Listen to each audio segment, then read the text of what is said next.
Hello and welcome to Ivory Library. My name is Ivy, or ivory-mae, and I have decided that today I will be giving you 15 books that I will never stop recommending. Because I've noticed that when I'm scrolling through social media, everyone is suggesting the same books, and I know it kind of irritates me because I actually want like book suggestions. So I've gathered a few of my favorites, and then a few that have been suggested before, but I actually think are worth the read. Because a lot of the time I pick up a book, I spend money on it, because I just do, and then I hate it. Powerless. Anyway, let's get into it.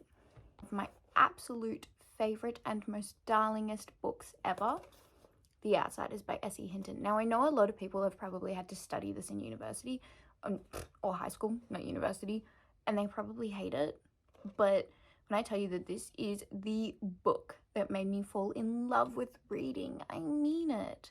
My mum probably gave me this to read for the first time in grade 4, and I never looked back. I have gone through many a copy of this book. It is well-rounded, the characters are amazing, the storyline is beautiful, everything is so gorgeous. And when you think about the fact that S.E. Hinton was not even an adult when she wrote this, like, oh, phenomenal. I will literally preach how amazing this book is until the day that I die. I will probably be buried with this book. Next up, I have a little bit of a weird suggestion, but something that also I fell in love with reading, and that would be Lord Byron. Now, I feel like everybody's really into like the classics. They love the vibe of the classics, the dark academia of the classics, and all the poetry and all that kind of stuff. I do not see enough love for this man anywhere. Recently actually just went out and bought this for myself because I wanted one that I would be able to like annotate. And I'm actually really thinking I might make a video about my annotations and thoughts on this book, because I'm not kidding you when I say I love Byron. And if you are into that kind of stuff, the way that this man writes is revolutionary. He is a genius. So I will highly recommend you consume some of Byron's poetry. On a very similar note, and I have seen some suggestions of this writer's work, but not enough, anything Edgar Allan Poe. My little goth girl heart, this is one of the most beautiful authors of all time. And I mean, that's probably a weird thing to say because he writes horror, but just even The Raven, like the way that he explores life and death and grief and uses like imagery and symbolism, phenomenal. I would really highly recommend reading The Pit and the Pendulum. That one is what solidified my love for Edgar Allan Poe. That up next, I have a few, I guess you could say, like horror novels that I have to suggest. Up first, a classic, Pet Sematary by Stephen King. If you are looking for something to get into his writing that isn't too grueling or too in your face, I would recommend this one. I've had this copy for years. It is a book that I will always reach for when I need something to read. He is so thoughtful in the way that he writes his characters and his horror. It's never like too much. So I would always recommend Pet Sematary. If you do not like animals being harmed in any way, I would opt for something more towards The Stand. I really love The Stand, either that or maybe It, but I don't really like It. I don't like clowns. So I would recommend The Stand or Pet Sematary. I love this book. Up next, a bit more of like a soft romance horror novel. This is actually, I'm not too sure how well known this author is, but she deserves more credit. Rachel Moore is a freaking genius. I read this on BorrowBox, I think it was, because I was like, that's a cute little cover. Like, yeah, I judge books by covers. Come after me, we all do. This is gorgeous. This is essentially dark academia, mystery. This actually was my first 5-star read of the year. Please go support her because it is her debut novel. She has a second one on the way and I'm so excited for it. This book was so beautifully written and well-rounded. Everything was tied into a neat little bow. Wasn't really predictable at all. It had me immersed. Like, I didn't want to put it down.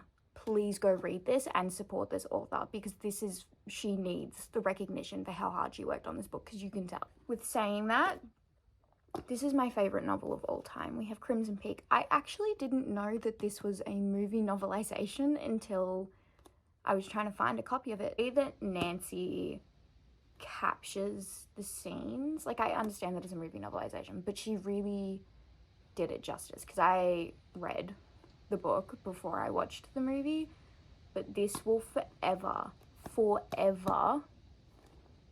be precious to me. I cannot express to you the storyline, the world that it's in, anything. This is probably my number one recommendation if you ever want to read a horror novel. Crimson Peak, forever. On the topic of movie novelizations, it's been said a million times, the dark academia community loves this book, and with good reason. This is a short little one. Like, it's kind of just something you can take with you to read on a train or a bus or anything. I mean, I wouldn't recommend reading it on a train or a bus. It's very sad, but I love this book. I know this book has been everywhere a million times and been suggested a million times alongside A Secret History, A Little Life, all things like that. This book, you need to read it. I was a theatre studies kid in high school, and I'm not sure how the book would land if you didn't know the context of a lot of plays that they talk about in this, but also it's one of those things where it's like, it's a mystery novel before it's a theatre novel, if that makes sense. And I feel like, I don't want to like spoil anything, but I feel like this is one of the most well-written mystery novels I've ever read. But this book right here, there is a reason that it is recommended, and I will continue to recommend it. I genuinely tell everybody that I know that they need to read this book, because it is just, oh. On the topic of classic literature slash theatre slash all that kind of dark academia studies vibes, these two, I would recommend reading them hand in hand, but the Iliad and the Odyssey by Homer, just phenomenal. Books like these are books that people had to study in high school and they grew to hate. These are books that I had to study in high school and I grew to love, and I will forever be thankful for that. This is one of my favorite books of all time, Crime and Punishment. If I were to ever read any book by this author, I'm sorry, I love White Knight, don't get me wrong. Crime and Punishment, every damn day. If I was to write a dark academia book, they would be studying this. And one day I will write a dark academia book and they will be studying this. I've said enough. This next one is very near and dear to my heart. My mom used to read this to me when I was growing up. A lot of this author, actually, she would read to me. It's one of her favorite authors, and thus meaning it's one of my favorite authors. And I feel like I haven't really seen a lot of it recommended anywhere, but it's Cornelia Funk. And I particularly would recommend Reckless, because I feel like Inkheart, and I love The Thief Lord, don't get me wrong, but I much prefer the movie. Controversial, I know. And I love Inkheart, I really do, but it is a hard universe to find yourself connected to. Like, there is a lot of misery in that universe, and I feel like sometimes when you're reading fantasy, you want to go somewhere that doesn't feel like reality, and to me, Inkheart sometimes feels too much like reality. Reckless is beautiful. I don't want to get too much into it just because I don't want to spoil anything, but I'm telling you, this is one of the most beautiful books in the entire world. The characters, the universe, everything. It is genuinely one of the best thought out novels I have ever read in my life. Something that's a bit similar to that, if you have read that and you enjoyed it, is this. Miss Peregrine's... we'll try that again. Miss Peregrine's Home for Particular Children. Each character is their own, and it doesn't feel like you could have mixed two characters together and gotten a stronger character through that. Like, each character is there with a purpose, and I think for a book that has as many characters as this one does, you get emotionally attached to every single one of them. The storyline is amazing. If you've watched the movie, please read the book because it is just as good, if not better. I would say better. Now, I technically am counting this as one book when it is 3 because I'm telling you if you read the first one, you will want to read the other 2. So don't come for me. But my second last suggestion is The Infernal Devices by Cassandra Clare. I genuinely cannot express to you the emotional roller coaster that these 3 take you through. Just genuinely, this book alone is worth reading. You can read it as a standalone. I just genuinely think if you read this, you're going to read the other 2. Also, don't come for me. Say, I don't want to read Cassandra Clare because it's that Jason Clary thing. Bruh, if you've read Colleen Hoover, you can push that aside and read these damn books. She's written worse than that.